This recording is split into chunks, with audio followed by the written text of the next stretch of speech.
Thank you. All right, well, welcome everybody. My name is Dr. Ann Hickey. I am the current president for the National Board of Directors for Phi Epsilon Kappa. I'm also a professor at Whittier College and the faculty advisor for our chapter at Whittier College. And I am very excited to welcome our presenter tonight, Dr. Jason Manalili. He's actually a former student of mine and an alum of the Zeta Lambda chapter here at Whittier College. And so I'm going to let him kind of tell his story, his journey. But as David Lorenzi had said, for questions, as you think of questions, feel free to put them in the chat.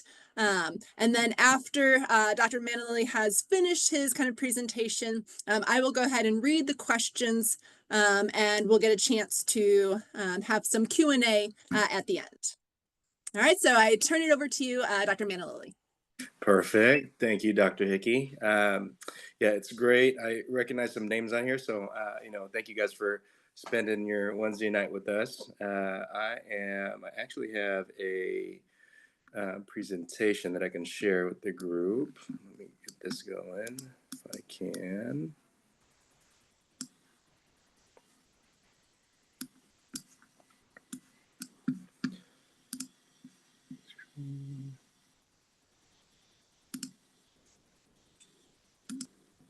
Perfect. And does that look okay? Awesome. Okay.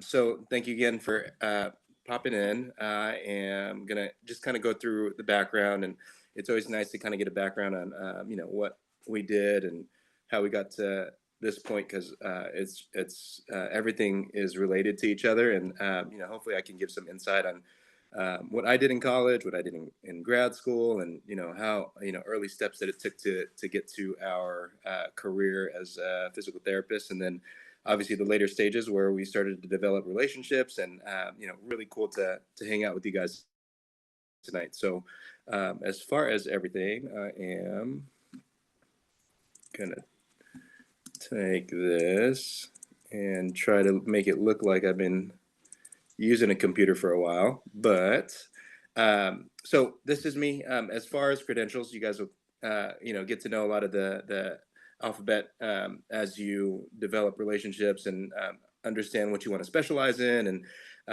identify like the relationships you want to build. So at the end of the name, you'll typically see in a practicing physical therapist name PT, DPT. So people wonder, that's redundant. Why are you doing that? Essentially, it just means that the PT is describing that you're licensed in the state that you're currently in. So you're certified, licensed, and able to practice, compared to the DPT, that's your degree. So it can be DPT. I think they stopped with the Masters of Physical Therapy in 2015. So you'll see MPT in there as well. After that, you have OCS, which is Orthopedic Clinical Specialist. And that's just what I decided to specialize in. It's something that I felt like I was going to get into, and you essentially get yourself out into the population of dealing with the general population that you'd like to work with. But outside of that, you have other clinical specialties like pediatrics, so working with children.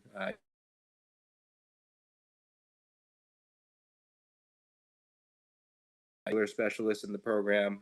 You have neuromuscular specialists in the program, so a lot of dealing with the brain and the nervous system. And I'm sure I'm missing a few out there, but really cool to identify once you're going through school, and even starts now as college students, identifying what you'd like to, what population you'd like to work with, and what relationships you'd like to start developing. So really fun. And then CSCS at the end. So as soon as you guys are done with college, you guys are able to sit for an exam given out by the NSCA, so the National Strength and Conditioning Association. And it's pretty much putting your exercise physiology class along with kinesiology and basic exercise science together and certify you as a certified strength and conditioning specialist, which is, again, another realm that I want to specialize in, because believe it or not, a lot of our athletes that we work with don't really work in the gym or work out in the gym as much as they should, and that leads to a lot of issues even at the highest levels in high school. So really cool. Dip into any of that stuff, and then I'll get into a few of the details regarding the businesses that we're associated with. I'm from Centennial High School. That's out in Corona, California, and it is what I thought was a small school at the time, but I guess we had 3,000 kids, and then we went to Whittier College, and I had about, I think at the time, about 1,200 kids total enrolled at Whittier College.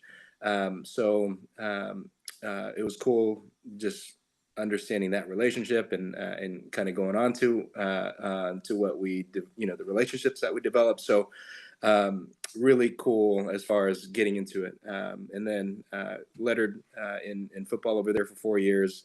And it's funny, I decided to put this last bullet on there because I found my wife at in high school, and she was the head coach's daughter. So funny story, and definitely not something I advise going into strong, but nonetheless, really fun, and we still have a really strong relationship now. So I always mess around and say that I've known her dad, my father-in-law, longer than I've known her, and he's still the head coach over there, and he still sends over all the clients our way and athletes our way. So it's really cool to have that, and he deals with some really talented people. So funny stuff. And I feel like I can tell you guys this story, but he's very straight to business, very organized, and we were seeing each other a little bit and talking to each other, and we had a great relationship and friendship, and we were in ASB together. And eventually I asked him if I can obviously date his daughter, and he was very quick. Yes. And how was Azusa Pacific? So I just got back from my trip to Azusa Pacific, which I almost went to. So fun stuff. And then we went to Whittier College. So again, really special. So coming from a bigger school, went to Whittier College, and it was so fun to be a part of everything. So it's funny because in high school it was very much like, okay, I was friends with the football team, and we hung out with the football players and basketball players and stuff like that. And then obviously the ASB side of things, I would hang out with my ASB crew. But I kind of that was kind of my crowd. And then when I went to Whittier College, I was friends with artists. I was friends with kids and golfers, because I had a golfer as a roommate. I was friends with people on the water polo team, and people that were majoring in history. So it was so cool to have such a cool little network, and I ended up rooming with a lot of different majors, and really fun to work with them. So I'm special, I hold that close to my heart just because it was fun to be a part of a group that I can grow and develop relationships with. While I was there, I was addicted into Phi Epsilon Kappa, and I think that was in 2012. In addition to that, Psychi is essentially the psychology version of Phi Epsilon Kappa. So had some, a lot of different like combinations of people that I was able to meet and expand relationships with in these capacities. So really fun. And Dr. Hickey, of course, as you guys know, was still running Phi Epsilon Kappa at that point. And I remember to this day how she introduced it to us, and I just remember everything about that day, which was pretty cool. In addition to that, we had kinesiology club that was part of, just fun, and we got to mix in with other kinesiology clubs, and we had a couple outings with different schools around the area. And being in Whittier, you have access to so many different groups. But we connected with Fullerton University, so Cal State Fullerton's kinesiology club, and we connected with Chapman's at one point. And I think that was the extent of our outings, because we didn't have a ton of outings. But looking back, it would have seemed so easy to bring that stuff up. So if you are still in college, definitely the interconnection between different universities and schools is so fun. So keep that up. Filipino club, we pretty much just ate Filipino food all the time, and I wasn't a big fan of karaoke, so I tried not to push that. So I saved some people from my voice, but nonetheless, fun stuff. You could pretty much create any club that you'd like at the university, because it's really just about what you like, and what are your interests in, and is there anything related to your future. So you guys will see how these clubs these clubs overlap with what we did in grad school too. And then while at Whittier College, gosh, I can't stress enough how great it was to be able to develop relationships because we were at a point where we were with Dr. Hickey um, and everyone in the group where it was almost weird to call him doctor, right? We wanted, it was almost on a first name basis. And Dr. Melanie Householder, who again, just very open to conversation and, the relationships that you were able to develop through mentors in college was pretty special. So, it got to the point where we were able to, give um, presentations pretty consistently. And then we were able to communicate with the professors consistently. And if there's something wrong with the way we presented something, or we got a few answers wrong, it was almost instinct to just walk straight up to the professor and explain it if they didn't get to it first, right? So it was almost automatic for them to kick it back on us and say, hey, you know what? I just noticed you guys got number 16. A lot of people got number 16 wrong, and I see where you guys were going with that. So this is where I was going with my thought process. So again, really, really great. And taking that into research, there were a few research projects that we were part of that related to physical activity and physical activity related to underserved neighborhoods and PE. So again, really fun environment to be a part of, and now I've been back since then. I think I took a visit not too long ago, and you guys have access to the full biomechanics lab now, which is fantastic. And they're asking questions about different forms like blood flow restriction and other things. So really fun to see the growth in it. And, to this day, I still recommend everybody to check out Whittier College, especially if they're an athlete that, isn't necessarily, if athletics isn't the number one priority in going to college. Your association with all of the other schools in the SCIAC is incredible. So Occidental College, use your resources. So Claremont McKenna and Redlands and all the schools within the SCIAC was pretty special. At first, it was tough to get over the hump of, hey, these are our rivals. But then you quickly get over that hump and realize that everyone's in the same boat as you, going to a small school and very intricate with what they want to study and how they want to take themselves into their professional careers. So if you're still in college, it's not too late to be friends with with your rival school. So take advantage of that. We had a couple kids whose brothers and sisters went to Laverne or Redlands, and it was a fun comparing all of our stories. I was a 4-year letterman over there as well, so outside linebacker, and at the time I had 4 different head coaches, so the inconsistency was up there, but nonetheless, it was definitely fun. Met a lot of my brothers in there, and we just brought it back. So congratulations to Whittier College for gaining another football team. Let's make this fun and kind of take that on to the next level. And as far as Whittier, I can't say anything more about it. I loved it, and it definitely helped me prepare for school in graduate school. So I didn't take a gap year, and I think the benefit of doing that was going straight into school. It was easy for me to maintain my study habits, and I felt like it was an easy transition, especially coming from a schedule where I was working with all these clubs and playing football on a football, like schedule, and then getting to grad school. We'd go to class, and then I'd look around and wonder, like, I don't have to do anything right now. I could just go home and play Madden with my roommates or something like that. So I thought that was really special, just being able to carry that on. But the downfall to it was I felt like a lot of my classmates were, ahead of the game when it came to physical therapy. So in that gap year, a lot of the physical therapy students that were in my class had time to work different jobs in physical therapy, in the athletic training room, work and shadow. And you know, a lot of physical therapy students are kind of in this boat where they're looking to see, okay, am I going to go the PA route? Am I going to go into occupational therapy? Am I going to go into physical therapy? So in that gap year, it was really special to be able to, you know, kind of explore that, find yourself before, you know, fully diving into a program like PT, which is 3 years long. So the experience they got, the relationships they developed in that time, and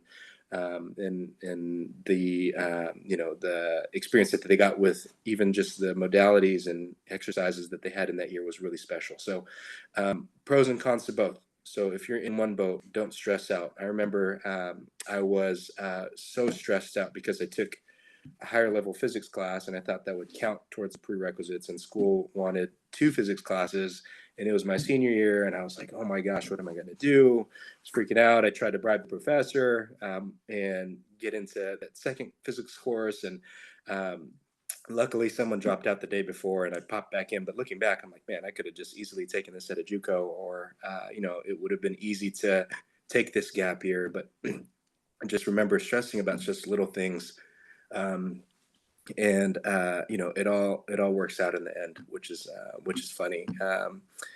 And then funny thing about my application, I submitted my application, and I remember, you know, grabbing things off of Wikipedia and putting it, throwing it into my personal statement because it was due at 10 p.m. that night. And yeah, if you guys were to read my personal statement, you guys would wonder how, you know, how I got in. But fun stuff. I took that, and then obviously went to the University of Southern California. So the cool thing about tying all this in is, when I was in class at USC, with kids that, you know, went to Stanford, kids that were at Berkeley, kids that were had kids in my class that were at USC, UCLA, I felt like my education really weighed heavily within that group of individuals, and you know, it was scary and intimidating to go into a classroom with kids that, you know, were at that caliber, right? I mean, you think about it, and I just think about how hard it was to get into school, you know, into any of those schools. And I was just like, gosh, you know, how am I going to fall behind? And how am I going to compare to these guys? And then we get in, and the amount of preparation that we had was incredible. You know, some of the kids never gave a presentation. So that was on our end super easy. It was like natural to have discussions, you know. And other thing was, you know, it was intimidating for some of the my classmates to go up and talk to professors, and it just seemed like, you know, again, second nature, right? If something was up or you wanted to find something, it wasn't, you know, it was just, okay, let's go up and sit in the front of the class or whatever we need to do. And then on top of that, not a lot of students in the class took advantage of little things. So I was able to pop into a lot of different clubs, and you know, I took the Filipino club into the University of Southern California and made sure that we connected with the main campus. You know, I joined the PTMLA, which is the Physical Therapy Multicultural Leadership Alliance, and I was able, you know, again, just natural for me to be a part of a club. I was able to continue research there. So the research I did in undergrad was about physical activity and its relation to, you know, students and elementary school students. And then when I took that concept to grad school, it was in relation to a more specific population. So physical therapy and physical activity related to patients that had breast cancer. So again, just second nature, knowing statistics and getting to know all of your courses to that level was really impressive. And then um, the reason I put gym manager and performance coach on there is just because my goal in grad school was just to find jobs on campus that you know, would relate to my ability to strengthen my resume going into you know, my job applications, and ended up pretty cool. So you know, I taught a couple of TRX classes and cycling classes and Pilates classes, and you know, I was able to use that to my advantage when it came down to interviewing and stuff like that. So nonetheless, overlapping with everything I did in high school, overlapping with everything I did at Whittier College, and taking it into USC was you know, just an easy flowing um, transition. So take advantage of all the opportunities you guys have with the professors, and then, like I said, create any club. And at the end of the day, you put it on your resume, and you are able to look back and see what you're able to accomplish with that. Even if the club is, 5 people big, and all you guys did was, go to football games, right? Or all you guys did was, shadow and take group fitness classes, whatever it is, right? You're able to implement it. And while at USC, we were able to start a few things like mission trips. So we took a few physical therapy mission trips out to Colombia. We went to Ensenada in Mexico. We went to Costa Rica. So fun places, but obviously we got the beauty side of it, and then the more detailed and like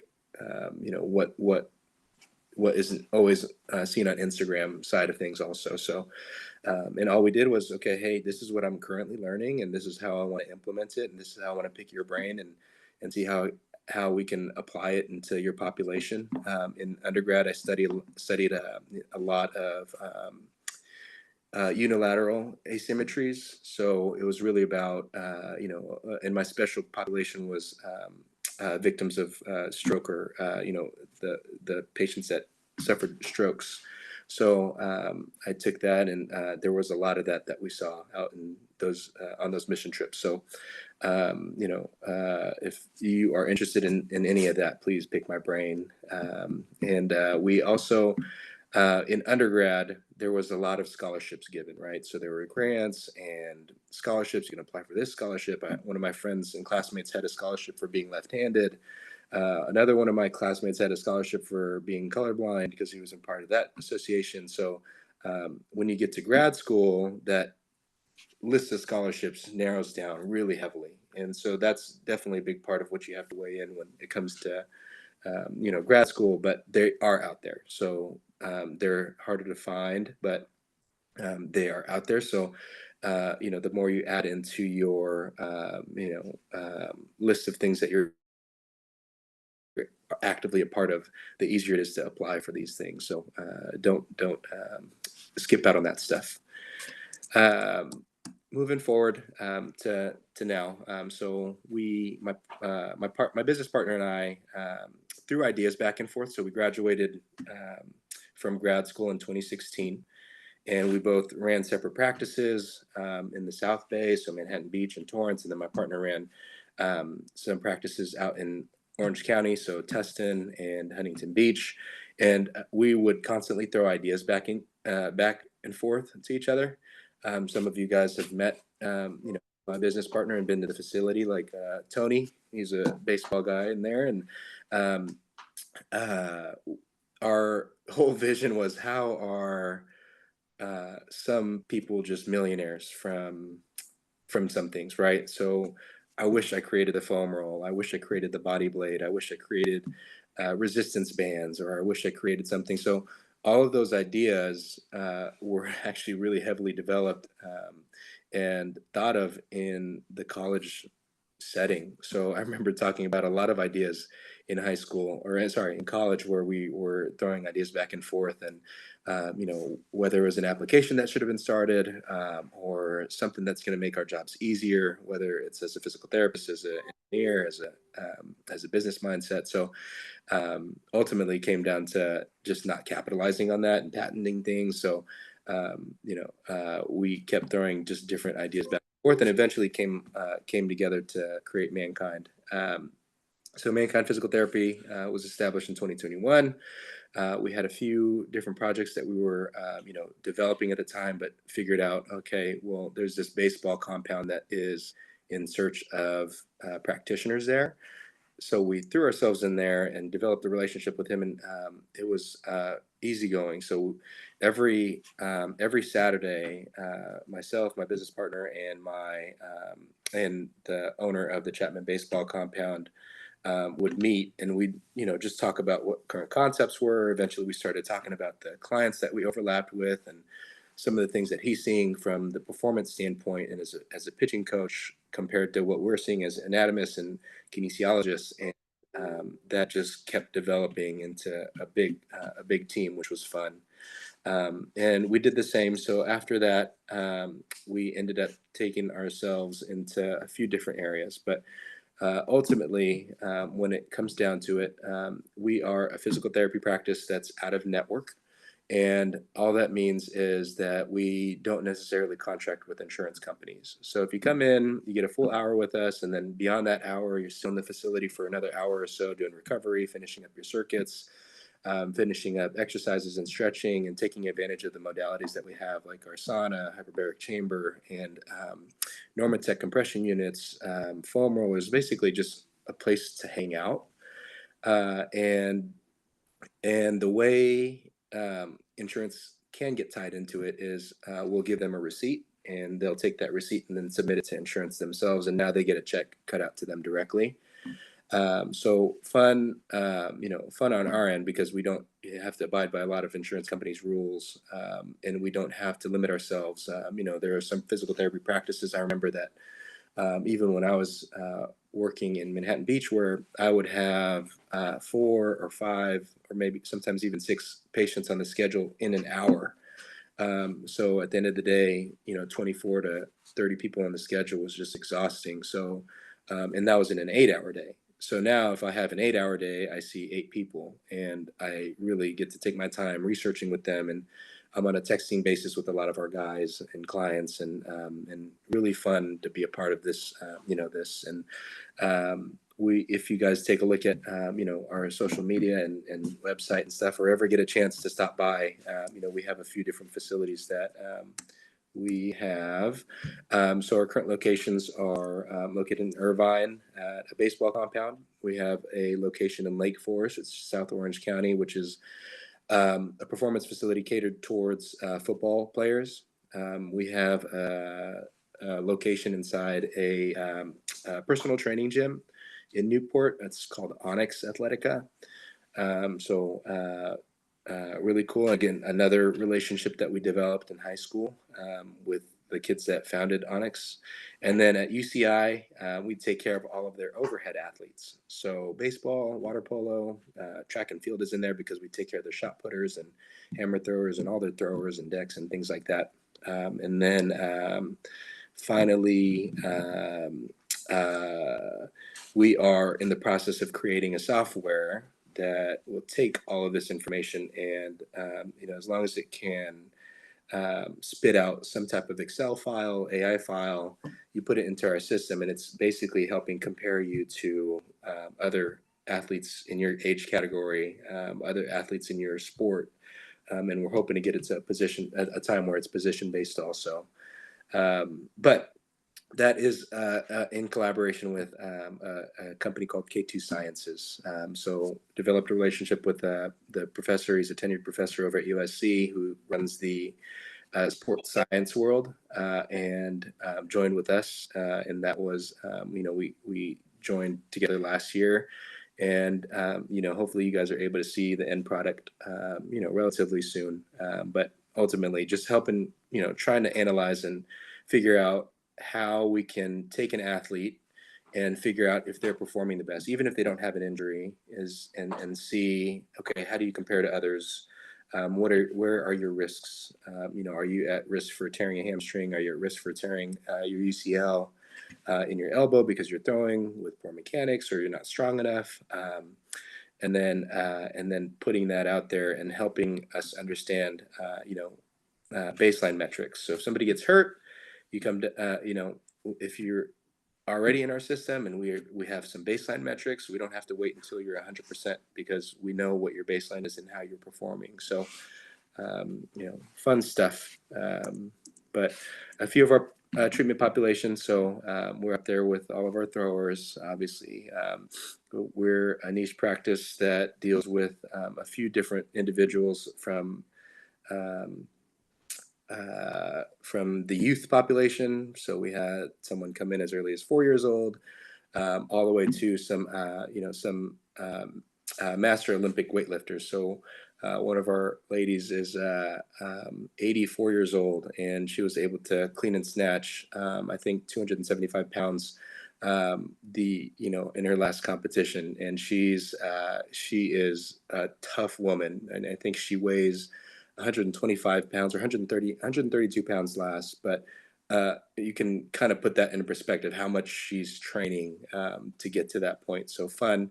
And then, we start to deal with some of our combat sports like Bellator, UFC, Jiu-Jitsu, and things like that. And then being in the overhead facility. So that's what we kind of specialize in. We get a lot of our swimmers and our golfers and surfers. So really fun stuff. And we'll see a lot of elbows in that process too. This is an example of one of our locations. So this is where our first MK2 lab was, which basically just has all of our testing equipment, squatting equipment, and it's heavily influenced with volleyball and football also. So if you guys ever get the chance and any of these facilities are close to you guys, feel free to pop in. A few of our athletes that we work with. Most recently, we're in the world of High Rocks athletes, which is a big, the current CrossFit, but not CrossFit world. Obviously, our weightlifters and pitchers and ex-football players, current football players. So, being in this background, we get to meet so many people. So, and everybody always has an idea, which is really cool. And one of our most recent ideas that one of our athletes pitched to us was a lot of these ex-leaguers, ex-NFL, ex-MLB, whatever professional development association they were with. They are not heavily taken care of after that, right? So we are, in the development with some athletes of programs designed to help out with that, ex-athlete program or ex-athlete life. So really cool. And then we've been approached by people for random things, right? So this people asked us if we want to be a part of like a Christmas tree lot that they're having. People asked us if we want to be a part of a trash truck industry that they're developing, or it's just so random because we get to meet so many people. But ultimately, we bring that up because something I didn't take advantage of at school was business classes. So I almost wish business was a prerequisite for PT school. At the very minimum, some type of microeconomics, business statistics, just learning how to do everything, learning how to do taxes, learning how to take advantage of, tax write-offs and the development of things. We were 2 or 3 years into our business and we're looking like, oh crap, we should have done this 2 or 3 years ago, because, it's not like we're trying to do it illegally, but it just wasn't ever really taught to us. Right. So, please take advantage of business classes and get to know your business friends. And it seems like a lot to add to the plate because you guys have a lot, but I promise you will definitely benefit from taking those business courses, because you will be invited into different opportunities. So. We talked about our age ranges that we have, and populations that we like to take care of, different packages that we have at our clinic, essentially just categorizing it and specializing it to each person that comes into the clinic. And then a sample package would include, an athlete coming in, and we have to figure out, okay, what do your anthropometrics look like, and how does this relate to things, because a lot of people now have widgets and pieces of technology that monitor heart rate and blood pressure and sleep schedules and things like that. So, being an undergrad, you understand that correlations are really big, right? So finding all of this information and just taking whatever we can in a timely manner, and then helping the athlete best perform is really a big priority for us.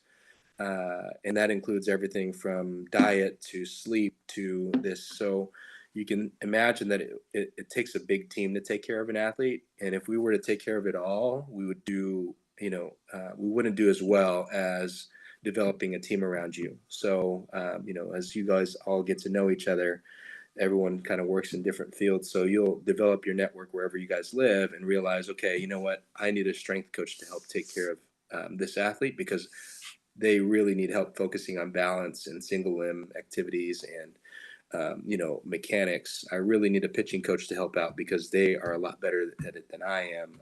I really need um, a nutritionist and a dietitian to help take care of this because we're looking at their blood work and they're deficient in X, Y, and Z, and it's limiting their growth with me. So really, really cool to be able to take in an individual and figure out what they need.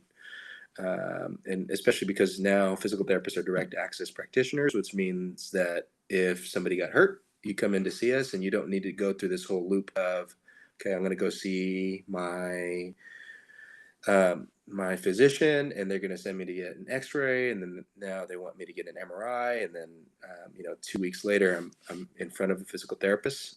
Now they can pretty much come in to see us right away. And it's funny, one of our biggest populations is the slip disc dad club is what we call it. But a lot of new dads coming in, not realizing that a baby 15 pounds can really throw their back out. So if you guys haven't seen or been a part of that yet, you will definitely in the future. Um, so outside of that, I think that's all of the stuff I had, and I just wanted to make sure I got a little bit of elaboration on how high school went and how college went and how grad school went, and the development of our company and what we've developed it up to today. And always love hearing everyone's ideas and questions and things like that, because I know that as a clinician, I know, and I hope I only know, less than half of what I hope to know in 20 years, right? So, um, um, feel free to ask all the questions that you guys have, and take my information so that way we can communicate and collaborate in the future. And I am about I'd say is I guess 13 years out of the application process. So if it comes down to things that are related to school application, I feel like what I did to get into grad school was a lot different than what kids are doing now. So I will always be happy to connect you with anyone I feel like you are interested in. So whether it's how do I get into grad school as a physician's assistant, how do I get into the sports world, how do I get in contact with an occupational therapist or anything like that, or I want to specialize in pediatrics. I can almost guarantee that I know someone, and if I don't know someone, I know someone that knows someone. So really fun stuff. But nonetheless, I want to open it up to questions that you guys may have, and hopefully answer whatever questions you guys have been holding on to. All right, awesome. Thank you, Jason. Yeah. So as I had mentioned in the beginning, if anyone does have a question, if you could put it in the chat, I will then read it for all of us to hear, and then let Jason answer any of your questions.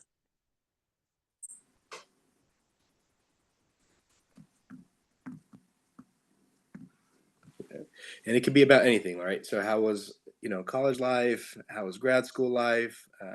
It seems scary, things like that. Okay, I've got them pouring in now.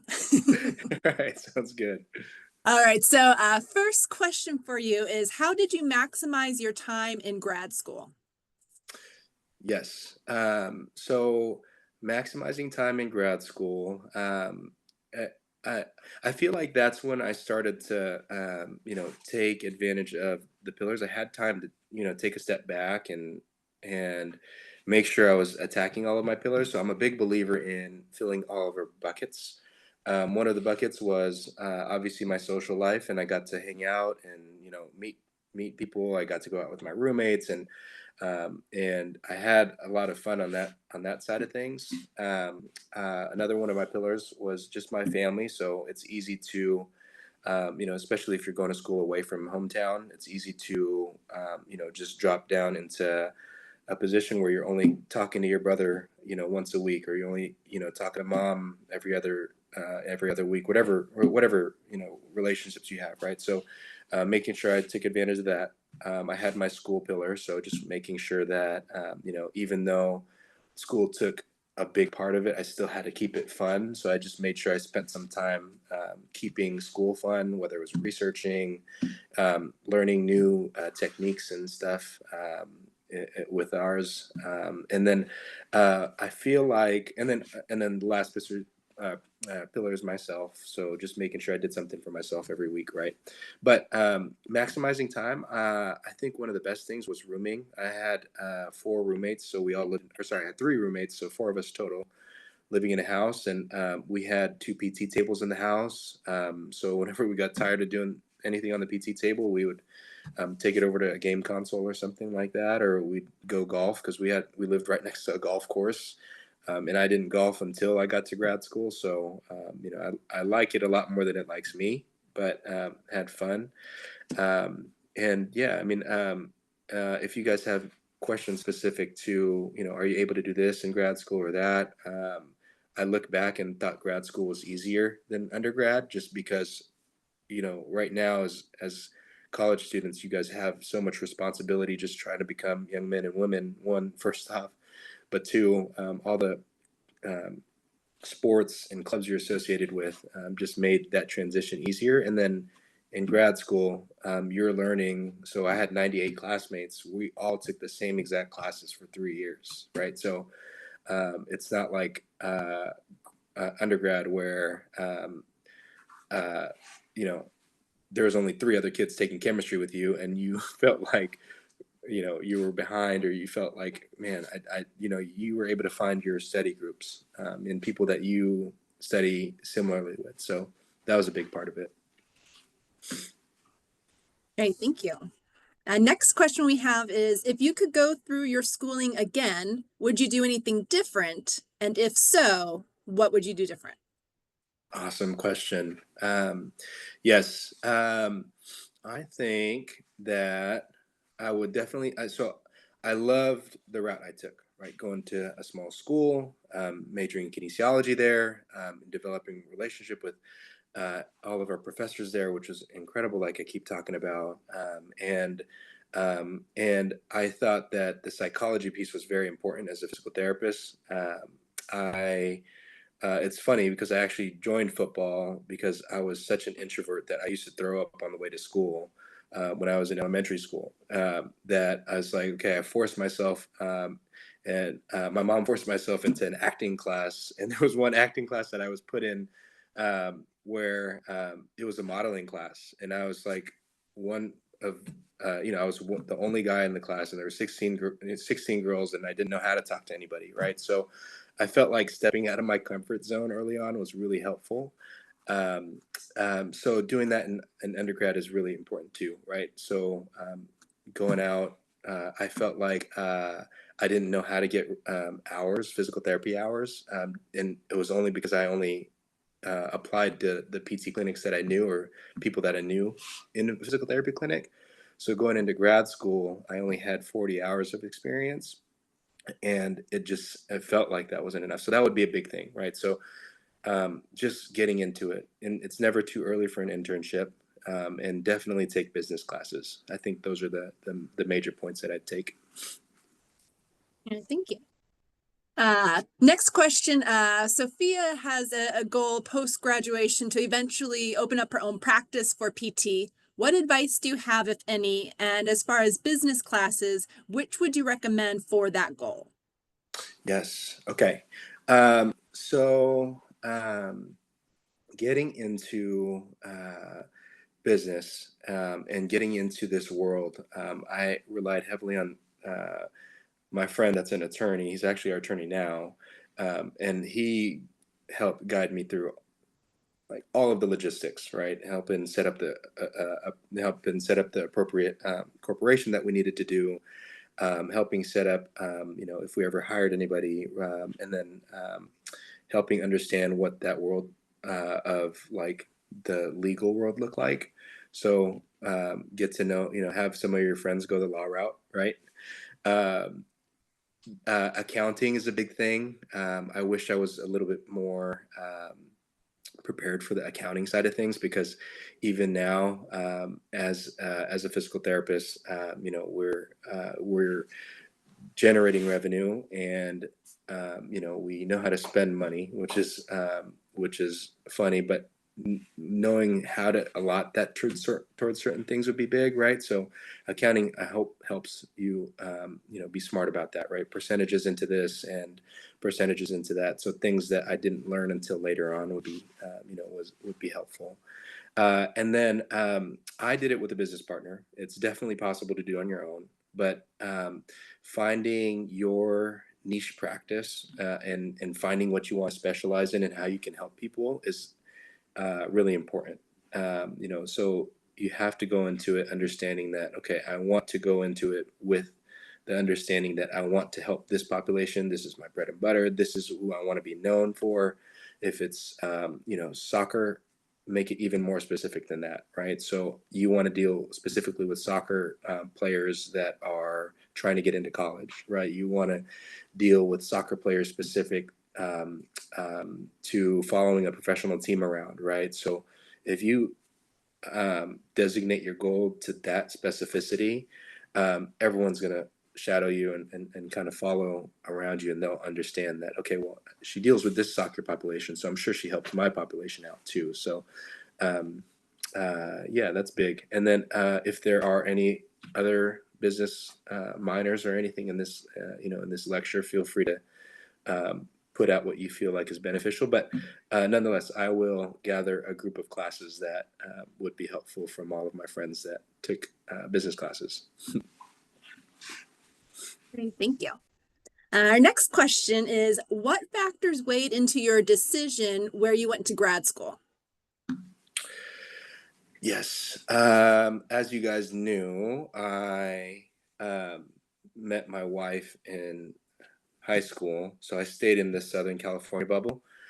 So automatically, I eliminated a lot of uh, different programs just because of proximity, and that's not what I advise to do at all. It's just what I did, and in addition to my wife, I wanted to be home with close to family, close to my brother who's 6 years younger than me, close to my mom. So it was important that I was there because they were so patient with me while I was away at college. And then I also knew that I wanted to stay in Southern California. I wanted to raise my family in Southern California. So knowing that, I took that as an understanding that I needed to start developing my network around here. Even now, right, going to Whittier College, I still get, asked to attend events at Whittier College, PEK nights and alumni nights, and for me to be able to do that on a work night is incredible, right? So compared to, gosh, I wish I was able to go to Texas to do this, or it's just so that was a part of my decision, and then.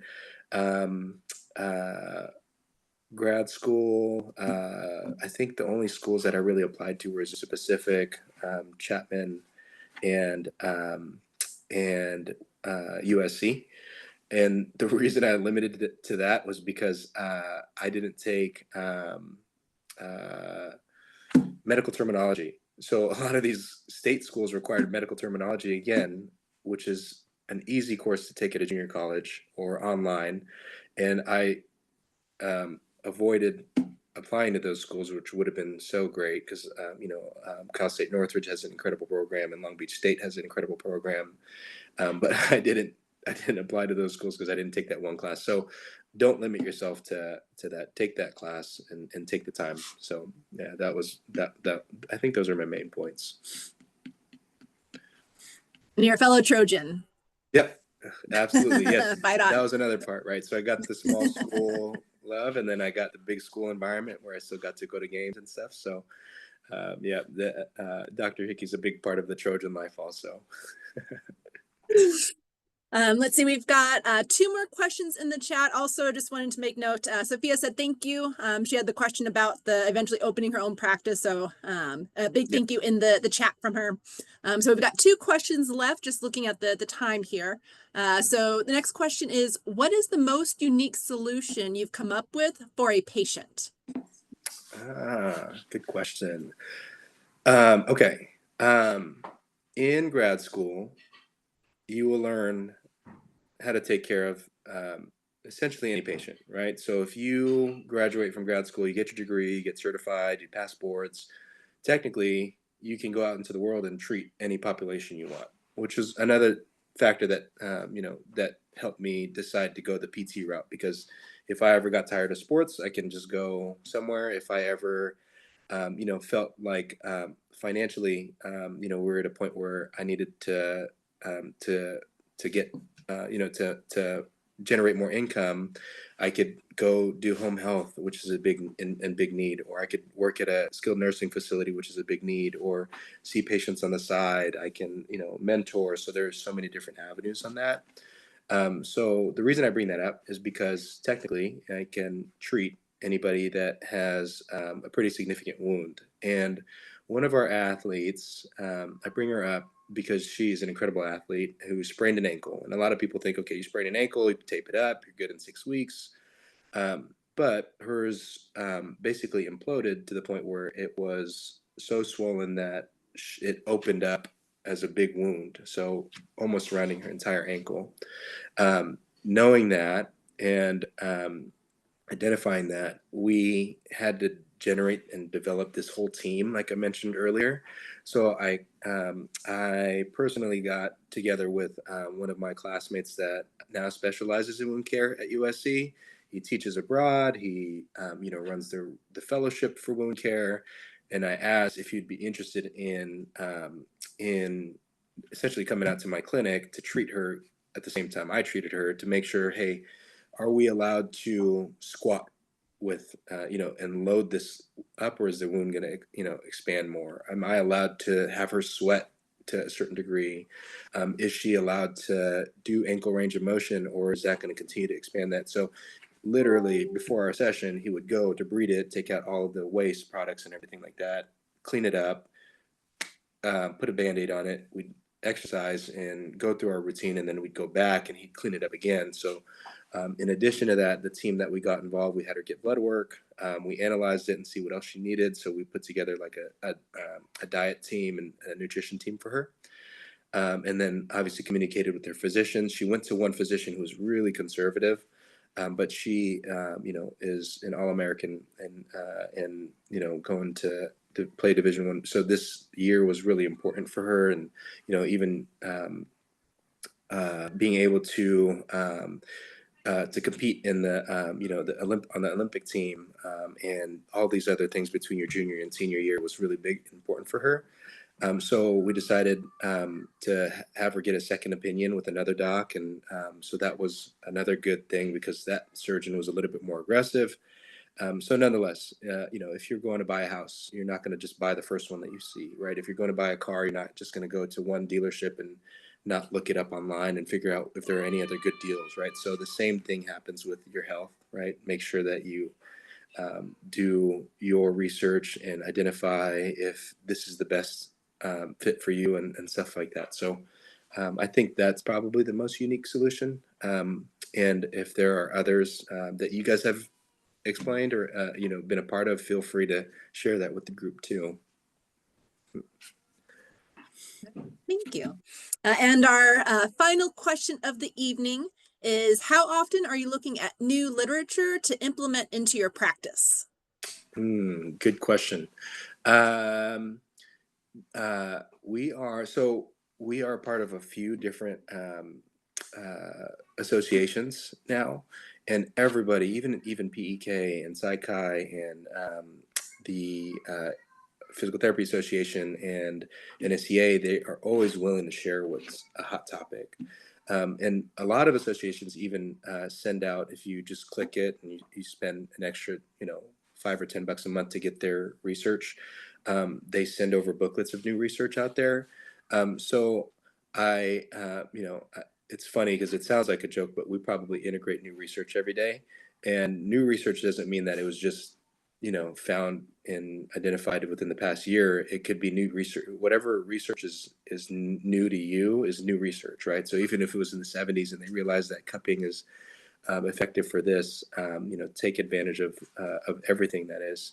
And then the other thing, my new interns are taking advantage of is Chat GPT, and I'm sure you guys are a part of that. But um, really blending with the times and adapting to the times, as much as it is, it's not good to use that. There are so many good benefits to it too. So just find out how that can work for you, because you can literally put in, please find me research associated with ankle sprains utilizing current concepts of physical therapy, the fifth edition, or something like that, right? So now you have the ability to look through all of this. Um,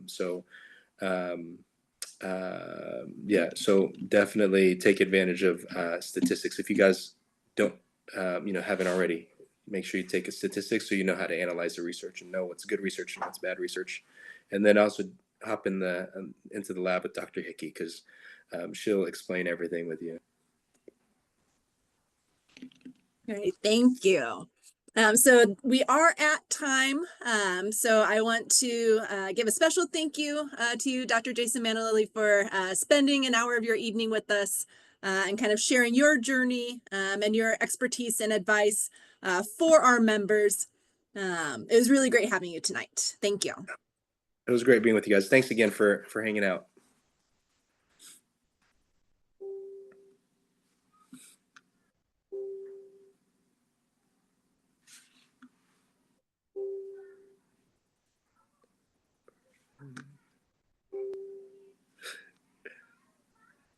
And Jason, I think you can see all the thank yous in the chat. Yeah, I see it. Thanks, Dr. Hickey. I feel like you're always helping us, and even